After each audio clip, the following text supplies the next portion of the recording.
All right, something cool here is with Venrez. How you doing, man?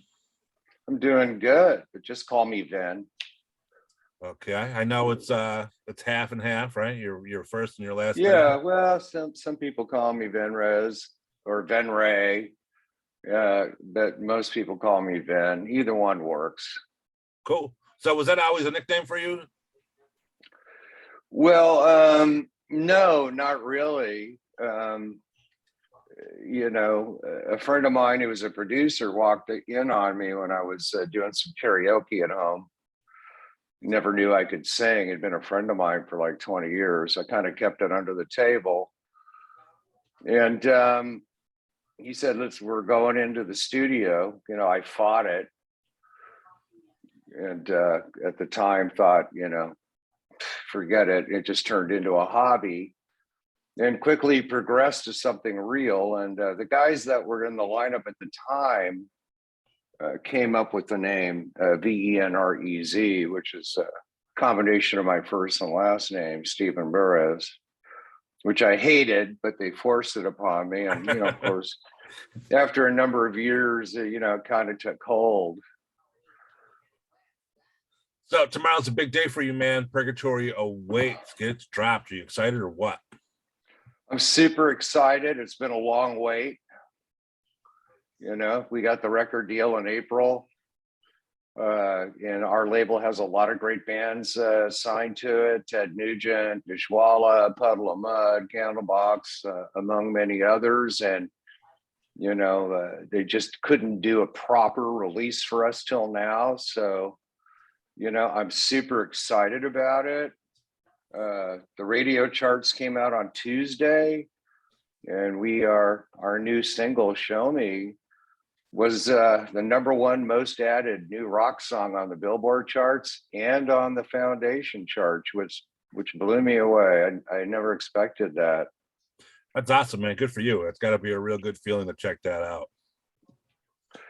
It's nice to hit the ground running like that. And, I have a great new lineup. I brought in a new rhythm section about 3.5 years ago. Clearly, the COVID situation, it stopped touring until this year, although it didn't stop writing and recording, getting a record deal, and making the EP.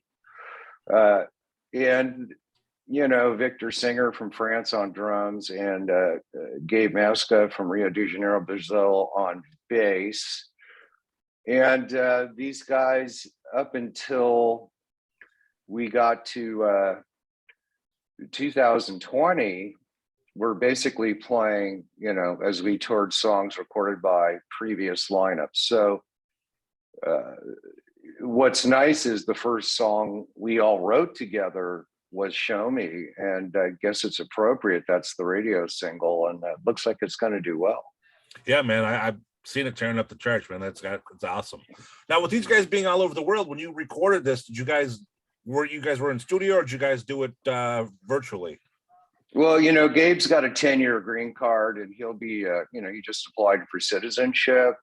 Victor's French, and when the lockdowns came, he's got a work visa, which only let him work and make money in America doing music. So he went back to France, and we had released 2 of the songs indie before we got the deal, and the label wanted those 2 to be 2 of the 6 on the EP. So Victor played drums on Show Me, and also the last track on the EP, ATM Machine. Although all the studios were closed there in France and Paris, so he couldn't even go into a studio and do the tracks there. He could not leave the country. The European Union would not allow anyone to leave. Luckily, I'm friends with Stephen Perkins, the drummer in Jane's Addiction. And I gave him a call, and I'm like, we got a record deal. My drummer's stuck in France. I got to get somebody to do the drums. And he's like, let's sesh, baby. So 4 of the 6 songs on the EP are Stephen Perkins of Jane's Addiction, actually. Now, I mean, I heard it was pretty crazy in France. I know for a while there that you had to carry a card with you. So if you went to the grocery store or whatever, and if you didn't have your card and it got stamped from the time, you would get thrown in jail. Yeah, I mean, from March 2020, until well after April of 2021, they were pretty locked down. Although things are fairly open there now. Well, for now, we'll see what happens in the next couple of days, right? No, I think everything's okay. One of my oldest friends and his girlfriend are over there traveling around through France, and should not be an issue. As soon as we get our tour dates, then Victor will be on his way back here to go into rehearsal. No, man, I ain't talking about COVID restrictions. I'm talking about World War III. Yeah, I try to keep my politics and stabs to my lyrics. Although, being of Russian descent, actually the city my family's from, Sarny, began as being part of Russia. Then about 1908 or 10, it became part of Poland. It's now part of Ukraine. And my woman is from Moscow. So what's going on right now is a very sensitive subject for me. I don't like war. I'm a humanitarian, and I believe in peace and harmony. I wish we'd all be earthlings and not this warmongering virus upon the earth. But it's scary. It's very scary, and China is very scary. Taiwan's another particular issue, and if Putin decides to take on NATO countries to reunite the Soviet Union, it could be World War III, my friend. Could be. Yeah, I was just fucking with you, man. I didn't mean to get all deep with you. No, that's okay. I'm a deep feeling guy when it comes to that. And I do write one or two songs every record. Keep in mind, we have 4 released indie records prior to this EP and record deal. So, and I do take a jab at all of it. But you're right. Even though you might have been joking, World War III, I think, may have already begun. But let's go back to rock and roll.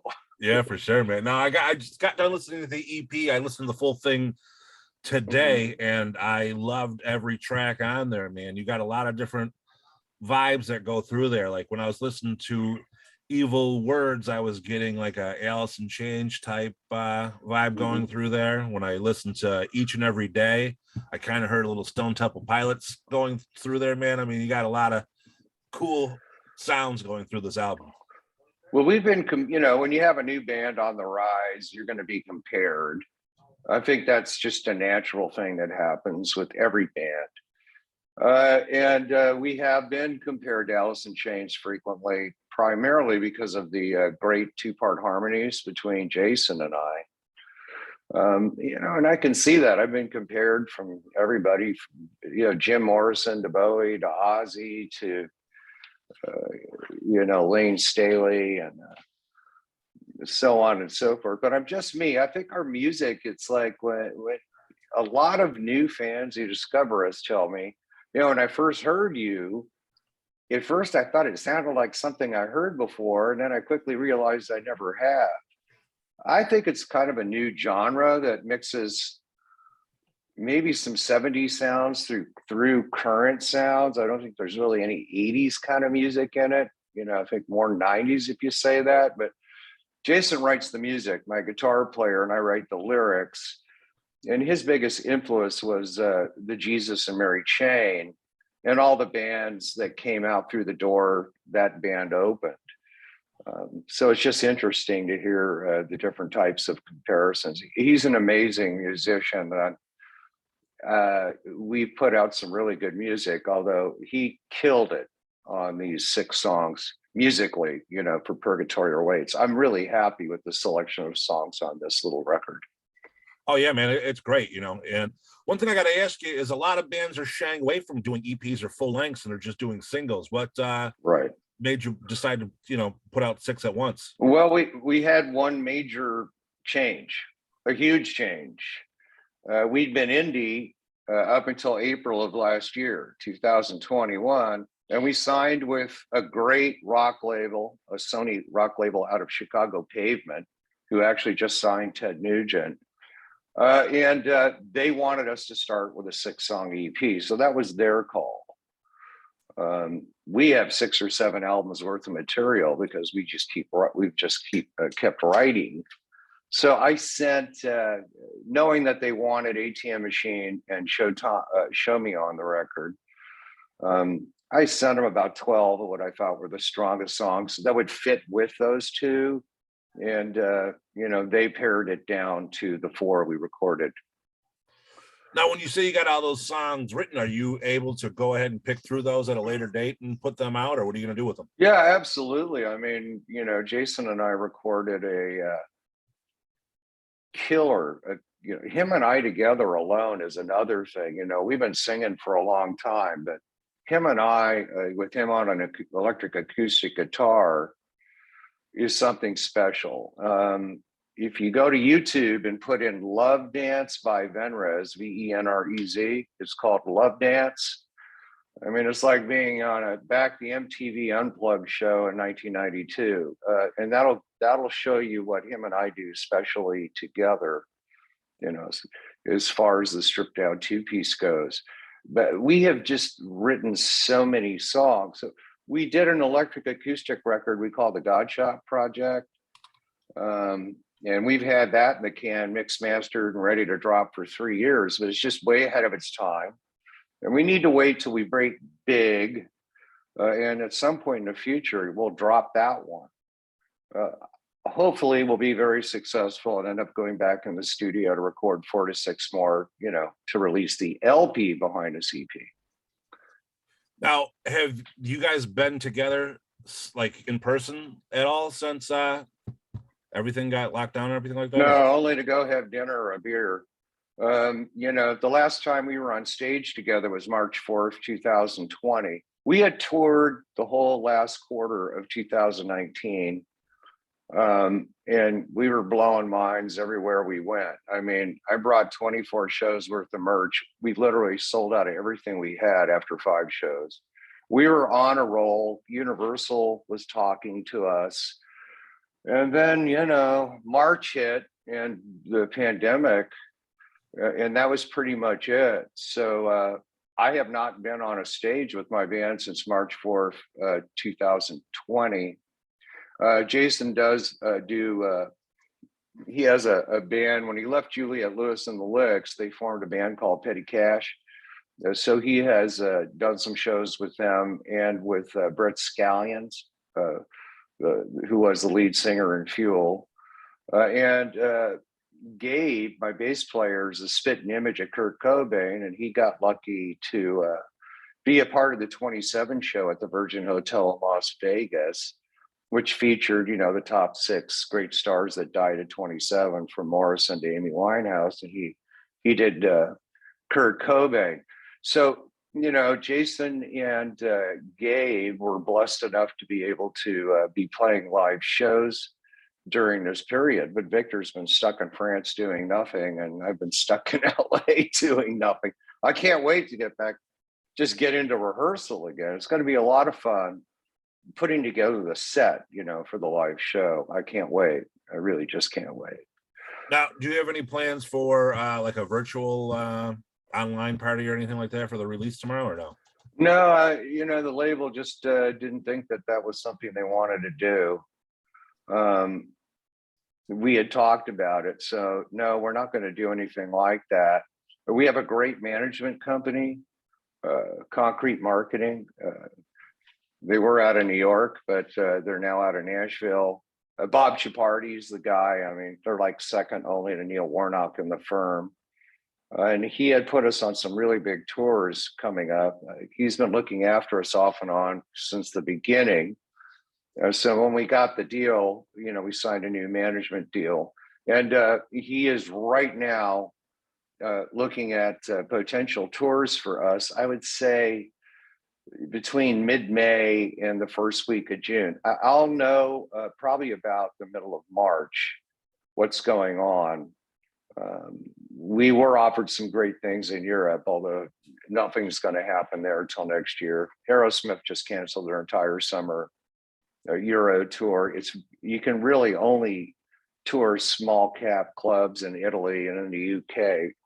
So it's very tough to make money. You know, it's not cheap to go and tour over there. So it'll definitely be the USA. I'm thinking probably potentially direct support to a big name, but more likely third up to two other great 90s bands, like potentially Us, Bush, and Korn, or Us, Bush, and Alice in Chains, or STP, or something like that. I'm guessing something like that. But if you go to our website, Venrez, VENREZ, theband.com, and sign up to our email list, you'll find out, you'll be getting all the tour information. We do great giveaways of merch and such. So make sure you go ahead and go to VENREZ, theband.com, and join the mail list. Awesome, man. Now, how do you keep your voice going all this time? I mean, do you rehearse, or what do you do to make sure? Yeah, I mean, I do sing every day, and of course, you know, Jason was over a couple days ago. We wrote a couple new songs just from scratch. He came back over yesterday, and I put vocals on them. So we're still continuing to record at least once or twice a week, and I've gone from taking showers to taking baths just so I can play my playlist of all these potential Venrez songs that we'll be doing on tour and singing them while I'm in the bath. And, you know, I've increased my vocal range, which was already pretty powerful, quite a bit, and my projection quite a bit. You know, if we come through your town and you buy a ticket to the show, I think you're going to be really happy with what you see. This band is really good live. You know, Gabe, Victor, and Jason are just, you know, they're going to take it to another level. I guarantee you I'm going to be possessed. I am going to absolutely relish every second. I am going to deliver it. And I'm going to leave every molecule of energy and sweat on that stage every show. You have my word. It's just going to happen. And I can't wait to do it. Now, I think I'm a much better singer than I was 2 years ago. There's good and bad to everything, but I have definitely stayed on top of my vocal training. That's for sure. That's awesome, man. I'm glad that you guys stuck with it too. You know, I mean, when you had that much potential and the world gets shut down and sweeps, you know, the rug from underneath your feet, a lot of these bands just said fuck it and didn't want to continue on. They went and found. Well, I kind of did too. You know, I kind of did too, brother. You know, I mean, I turned another year older in January this year, and it's kind of an interesting story. You know, we got to April 2021. You know, I was just in a dark place. I was very depressed. And I was thinking, oh my God, we just lost all that momentum from 2019. And I just felt that I didn't want to start over again in 2022, trying to get to where I should be a year to 2 years ago. So I actually decided to quit. I did. And Jason was coming over that night to lay my vocal on the last demo that we had. He'd made recorded some music I wrote the lyrics to, and I was dreading all day having to tell him. But, you know, if you look, here's my office, you know, I got my desk here, and then right there's the recording studio. So he's over there bouncing the track. Then I'm sitting here logging on my email, just screwing around online, waiting to hear the track after he bounces it. And there's a record deal from Pavement in the email, you know, literally minutes before I'm going to tell him I quit. So there was some real divine intervention. And then I couldn't get my drummer here. And then, you know, we got the drummer from Jane's Addiction to drum those 4 songs. And now we're, you know, as soon as the radio promotion stops, we make the number 1 most added on the Billboard charts and the Foundation charts for commercial rock radio. So I don't know, if you don't believe in God, that's great. I do. I mean, if that's not divine intervention, Ramsey, I don't know what is. Yeah, man. I mean, clearly the powers that be didn't want me to stop. It just keeps getting better and better, actually. That's awesome, man. Good for you. That had been, you know, it's crazy that it all played out the way it did, but I'm glad it happened for you. Thank you. Appreciate it. Now, if that email never came through, do you think you would have went ahead and tried to do a sequel to Freaky Deaky?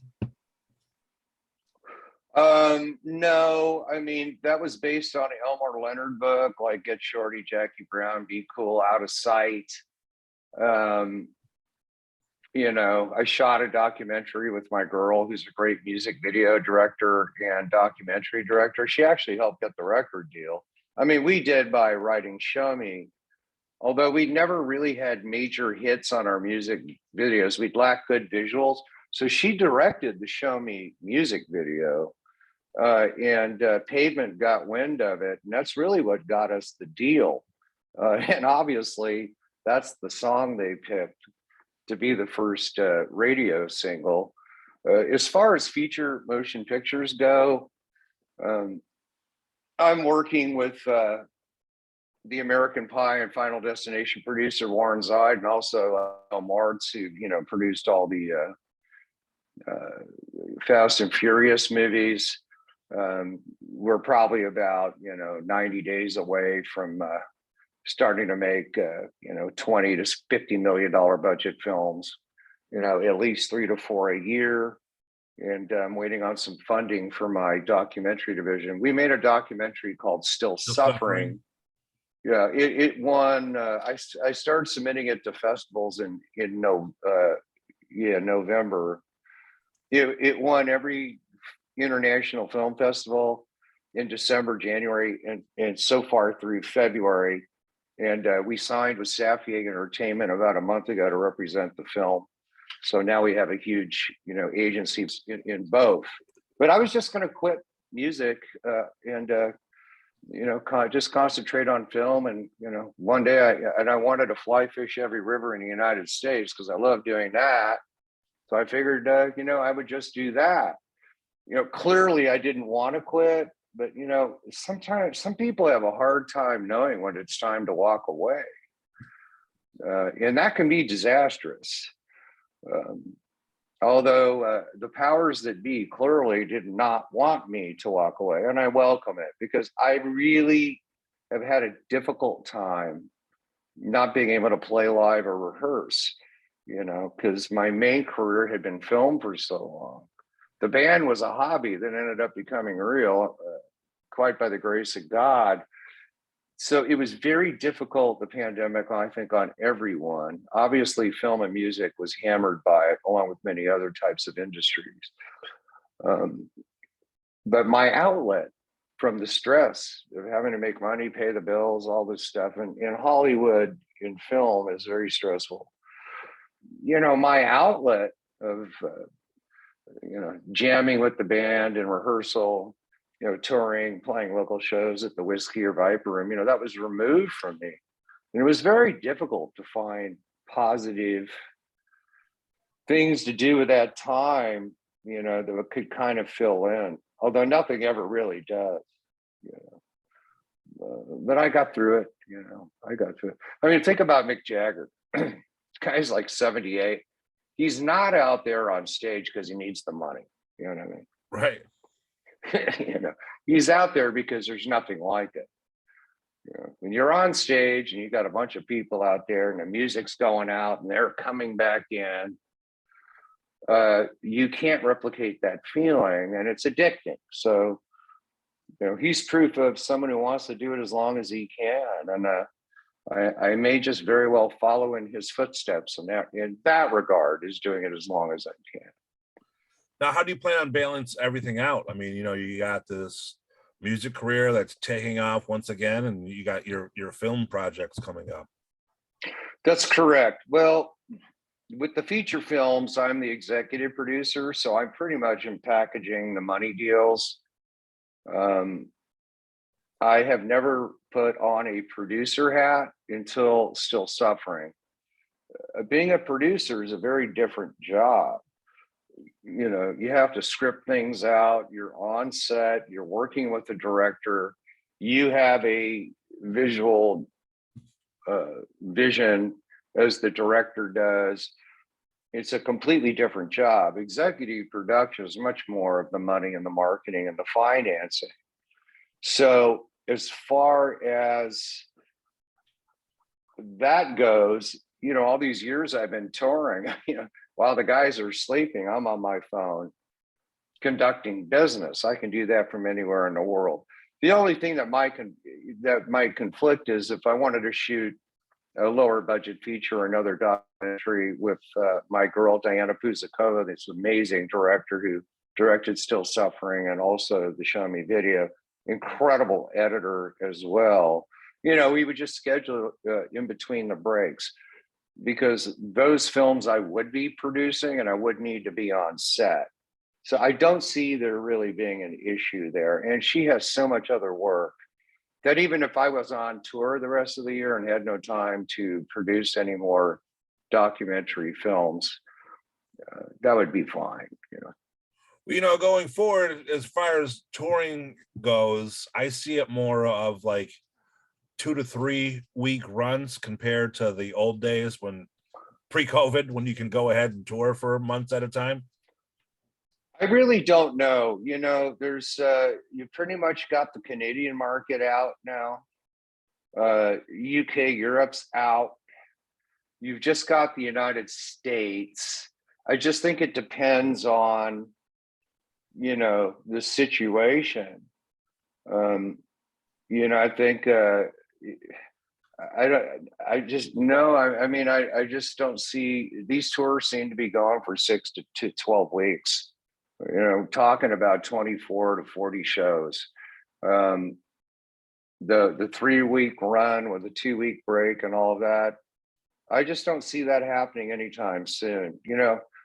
Maybe down the road, if God blesses us with breaking to become a huge headline band, we might do 2-3 week regional runs with a break in between, because some of the guys in the band have family and things of that nature, and they can't be on the road for 3 or 4 straight months.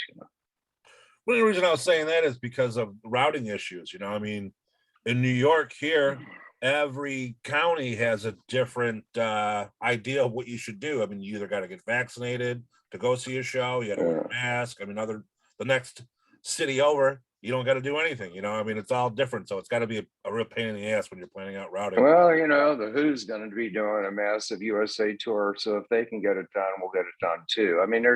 Where there's a will, there's a relative, always. My friend George used to say, the routing can be difficult. And so, they need to be profitable enough to where you can get a tour bus. You don't want to be touring the United States in a van and a trailer hauling your gear with the vast distances, no matter what, even, pre-COVID. Although, these tour bus drivers, and I've been on several tours of tour buses, they know what to get done. And so, the routing involves many more, 8 to 12 hour runs, than normal. It's usually 4 to 8 hour on average. But, now we're looking at like some 10 to 14 hour runs. And they get it done. We roll in, they get their hotel room and go to sleep, and we load up and do the show. And, we're on the bus 2 or 3 o'clock in the morning, drinking, smoking, talking. We don't wind down till around 7. He comes out of his hotel room, gets in the bus and starts driving. And at some point we all fall asleep in our bunks and, wake up between 3 and 4 o'clock at the next venue to load out, sound check. Yeah, that's one thing people don't understand, man. When you're on the road, it ain't like you're on a vacation. It's a schedule you got to keep, and you wake up, you don't get to go ahead and tour the city. You got to, see what kind of the venue's looking like, see what, if there's catering or there's a buyout or interviews or whatever. Exactly. I don't think fans really understand it because, prior to the lights coming on, the music starting, as far as they're concerned, we had a great night's sleep, a hot shower, dinner, and we're fresh as a daisy like they are. They have no idea that it's more likely than not 20 minutes before taking the stage, we were still on our bunks. Right. The music starts and, you're good. You just keep on going. I mean, after 7 or 8 days, on a 4 to 6 week minimum tour, after the first 7 or 8 days, you don't even know where you've been or where you are, where you're going or anything else. When we toured with Alice Cooper, he literally had a sign taped to the floor with the city and state we were in. And I've toured with a lot of people. I've toured with Slash too, Michael Schenker, but I've never seen that before. Although, there have been times I've been up there and I really forgot where I was. Right. Some big bands have said hello to the wrong city. So Alice Cooper had it up there. I'm not quite sure he needed it. I'm not quite sure who exactly it was for. Maybe it's just part of his ritual for years. But I never forgot where I was when I was on tour with that. Well, going forward, what's next for you besides the release? You got more videos coming out, or I'm going to leave that up to the label, even though the Show Me video has been out for a while. They're going to do a world premiere and really pump it. I think they're going to push the hell out of this radio promotion. It's supposed to go for 8 weeks. They're going to definitely extend it. We're going to be touring.